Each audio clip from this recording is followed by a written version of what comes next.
அனைவருக்கும் வணக்கம். அன்பு சொந்தங்களுக்கு வணக்கம்.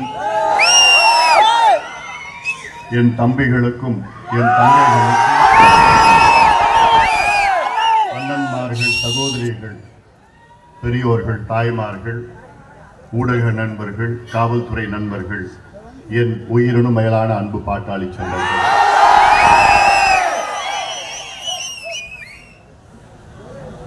உச்சநீதிமன்றம் தமிழ்நாட்டில் வன்னியர்களுக்கு உள் ஒதுக்கீடு கொடுக்க எந்த தடையும் இல்லை என்று தீர்ப்பு அளித்து 1000 நாட்கள் ஆகிறது.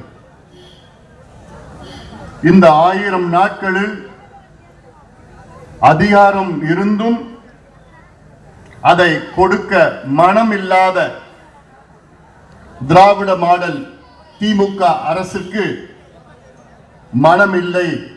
இதை கண்டித்து தமிழ்நாடு முழுவதும் பாட்டாளி மக்கள் கட்சி மற்றும் வன்னியர் சங்கம் சார்பில் அனைத்து மாவட்டங்களிலும் நடைபெறுகின்ற இந்த தொடர் முழுக்க கண்டன ஆர்ப்பாட்டம் காஞ்சிபுரத்தில் இங்கே நடைபெற்றுக் கொண்டிருக்கிறது. இந்த ஆர்ப்பாட்டத்தை நடத்தி கொண்டிருக்கின்ற மாவட்ட செயலாளர் என்னுடைய அருமை தம்பி மகேஷ்குமார் அவர்கள், மாவட்ட தலைவர் உமா அவர்கள், மாநில தேர்தல் பணிக்குழு தலைவர் பேராசிரியர் செல்வகுமார் அவர்கள், டாஸ்மாக் கடைகளை அடித்து நொறுக்கிய நம்முடைய முன்னாள் சட்டமன்ற உறுப்பினர் சக்தி கமலம்பாள் அவர்கள்,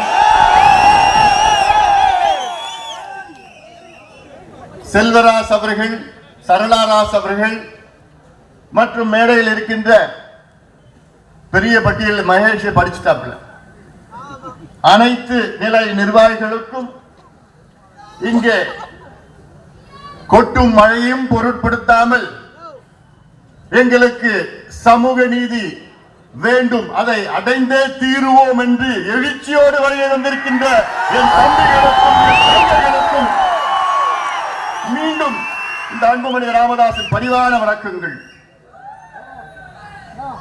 உச்சநீதிமன்றம் தமிழ்நாட்டில் வன்னிய குல சத்திரிய மக்களுக்கு உள் ஒதுக்கீடு வழங்கலாம், எந்த தடையும் கிடையாது, தரவுகளை சேகரித்து நியாயப்படுத்தி அவர்களுக்கு வழங்கலாம் என்று தெளிவான தீர்ப்பு வழங்கி இருக்கிறது.